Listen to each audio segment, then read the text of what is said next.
Hey everyone, how do you feel about Pokemon? What about shooting Pokemon with guns? What if the Pokemon had guns and were capable of using them? Ladies, gentlemen, and trainers of all ages, every once in a while a new game will start to pick up traction and gain attention. Sometimes they are worth talking about because they look great, sometimes they're worth talking about because they look hilariously bad, and sometimes they just look weird as all hell. Today we're here to talk about Palworld, a brand new open world survival game with creatures called pals, which, let's be real here, are sort of just off-brand Pokemon. And, well, there's also guns. This is genuinely one of the strangest, weirdest, terrifying, and yet intriguing Pokemon-like games that I've ever seen, and I think it deserves a bit of a deep dive to share with you all whatever the hell is going on here. I mean, if you like open-world survival games and you like Pokemon, you may actually really enjoy this when it releases, or maybe you're just here to feast your eyes on something genuinely concerning, because to me, this game could definitely go both ways. As of yet, the actual release date is unannounced other than sometime in 2023, but there is a lot of stuff that we do know about this game. As I mentioned, the main sticking point of uniqueness in this game are the creatures called pals.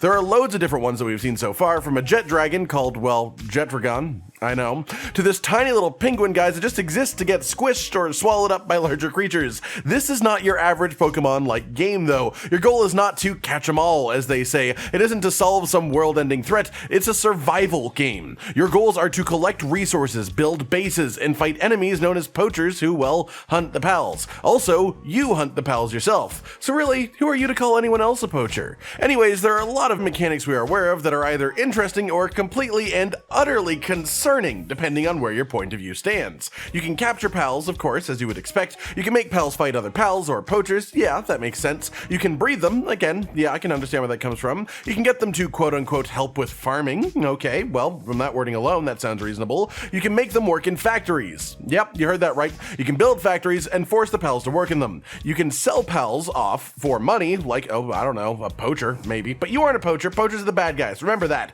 Or you can even slaughter the pals to eat them, which is forbidden by law, but, well, it's a survival game with scant resources, so yeah, you'll probably eat them. You may be thinking I'm just corralling all the weird info to try and make the game sound strange, but that is from a literal paragraph on the game's Steam page. I'm not even making that up. One of the examples on the Steam page asks if you want to build a pyramid, and if so, you can make the pals build said pyramid. But don't worry, labor laws don't apply to them. Yes, they are literally advocating using forced labor on your pals to build pyramids. I don't even know what to say to that. There is a long-running semi-joke, semi-concern in the Pokemon series that Pokemon are sort of like enslaved wild animals. I mean, they live in the wild until we capture them in Pokeballs and then make them do whatever we want. They do jobs, but they are represented as enjoying it, as having fun, and as having bonds with their trainers, and that is why in the actual Pokemon series it's more of a joke than anything. In this game, though, how about this scene of dozens of little squirrel things building assault rifles on a factory line while a supervisor watches over them?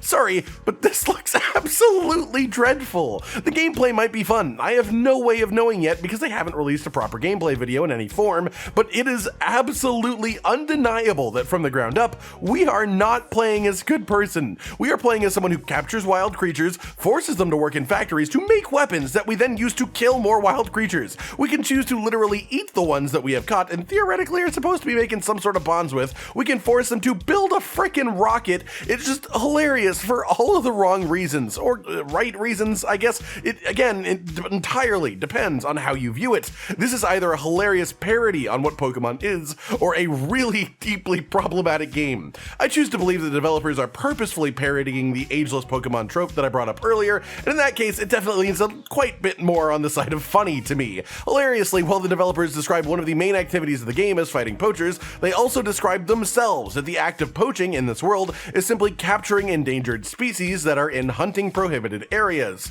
In the same sentence, they say, it's only illegal if you get caught, which is clearly encouragement for you to do it. This game is clearly quite purposefully trying to exaggerate and make a joke of it, and honestly, the more I talk about it, the funnier it seems to me. There is even interspecies breeding between pals that genuinely creates brand new pals with different abilities, and that part looks really interesting, and well, it's all sort of crazy. The best way I can describe describe this game is that it looks absolutely insane, and I think it will be incredibly polarizing. You will either hate it, think it is genuinely an issue, think that a lot of the things going on are super dark and don't mesh well with this whimsical world and cute little creatures at all, or you'll love it. You'll find the mishmash of genres absolutely hilarious. All of the little bits coming together to make a parody that may very well have very enjoyable gameplay. I mean, if you like open world survival games, this is just an open world survival game with a very big and notable twist. Guns, both used against and by the pals, also created by them, forced labor on a factory line. I still can't get over that. Poaching endangered species as a representation of rare Pokemon that are extra powerful,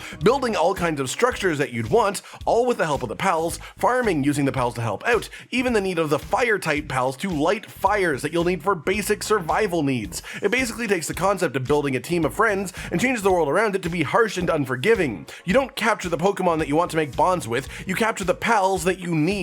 The ones that will be of use to you in the coming days. The strong ones for building, the watery ones for farming, the ones with nimble fingers to build guns. I still can't get over the scene of the squirrels building guns on a factory line. It just looks so hilariously out of place to me. As far as comparison goes, the best one that I can really come up with is Ark Survival Evolved, an open world survival game with dinosaurs that you tame and use to your advantage, except in this game, in Palworld, the creatures that you interact with seem just so much more important, so much more involved in the actual gameplay. Here's a clip of poachers, the bad guys, riding a tank with some pals controlling machine guns on the back. Sorry, I know that was sudden, but how the hell do you lead into the concept of Pokemon controlling tanks? Literal tanks! And as if that wasn't enough, here's your character firing a rocket launcher at said tanks while hanging from a flying pal above. This game is an absolute enigma. I have no idea what to make of it. From a gameplay side of things, from the mechanics they're describing, it definitely has a ton of potential to be incredibly fun. However, I look at this game from every other angle and it makes me laugh. But maybe that's a good thing. Maybe that's the kind of strange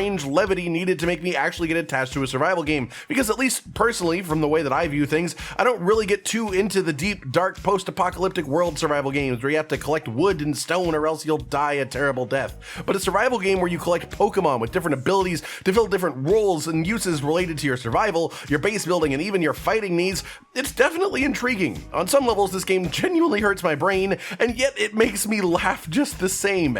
Everything I have said is problematic is clearly just an attempt by the developers to make the game purposefully weird, and the more I look at it, the more that I sort of dig it. On first glimpse, it is a very what the hell type of experience. Pokemon with guns. You eat them, you are a poacher, you force them to work in factories, making guns, I'm still not over that. And yet when you put enough crazy things like this together in the same place, it definitely creates its own type of humor, a sort of satire of the concepts of Pokemon as a whole, but built in a way to make an actually properly intriguing video game around it. The game is weird. It is sort of a crime against nature, and it is also something that I am deeply interested in seeing the progression of. When it releases, it could be incredibly fun, mixing two fully separate genres in a totally unique way, and I honestly will be trying it out when it does release. But until then, all we really have is the ability to watch the trailers, look at the description of the game on Steam, see whatever little bits and news that they release, all the assorted clips that they've released as well, and just laugh at how unbelievably weird this game's world is. What do you all think then? Is Palworld your type of game? Does it capture your interest, or does it leave you with a weird pit in your stomach that makes you want to never see anything about this game again? Personally, I definitely think it is worth checking out as long as you don't take it too seriously. As well, this game is definitely not looking to be taken very seriously, alright? Like if you like the video, subscribe and hit the notification bell for more, and most importantly, ladies and gentlemen, until next time, stay sweet. Josh, Cotton, and Hollow with the videos, dropping the humor like a hammer on your tippy toes, bringing entertainment on a daily arrangement to take our insanity and turn it into entertainment. Yes, I said entertainment twice, to reiterate that it is nice to look into your faces on a mostly daily basis when you let us in your homes to make the whole world a stage. Goodbye.